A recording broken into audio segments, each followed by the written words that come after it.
PTI के senior रहनुमा अली मोहम्मद खान ने कहा कि बानी पीटीआई को खदशा है कि हुकूमत मुज़ाकरात के नाम पर वक्त ज़ाया करना चाहती है।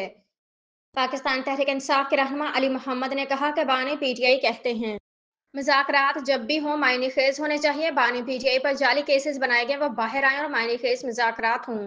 अली मोहम्मद खान ने कहा कि 24 नवंबर को इस्लामाबाद में जो हुआ तहकीकात के लिए जुडिशल कमीशन का मुतालबा करते हैं। मुल्क का सबसे बड़ा फोरम सुप्रीम कोर्ट है, इसीलिए जुडिशल कमीशन का मुतालबा किया। बानी तहरीक इंसाफ की अहलिया बुशरा बीबी ने पीटीआई की सियासी कमेटी के इजलास में शिरकत की और वहां गुफ्तगू भी की।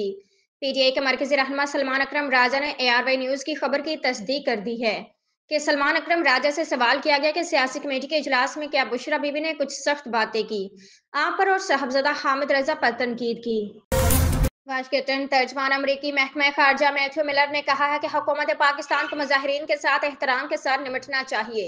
ये बात उन्होंने वाशिंगटन में प्रेस कॉन्फ्रेंस करते हुए कही। इस मौके पर सहाफ़ी की जानिब से पूछे गए सवाल के क्या बाइडेन इंतजामिया इक़्तिदार की मुंतकली से पहले पाकिस्तान को जदीद असलहा फराहम करने का इरादा रखती है, जिसके जवाब में मैथ्यू मिलर ने कहा कि मेरे पास इस वक्त ऐलान करने के लिए कुछ नहीं है। हम दहशतगर्दी और पुरतशद्दुद इंतहा पसंदी के खिलाफ जंग में पाकिस्तान के साथ खड़े हैं।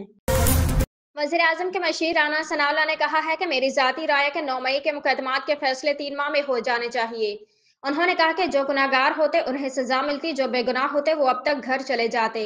राना सनाउल्लाह ने कहा कि कई साल तक लोगों को मुकदमात में उलझाए रखना अदालती निज़ाम की नाकामी है, जो उनके साथ बहुत बड़ी ज्यादती है।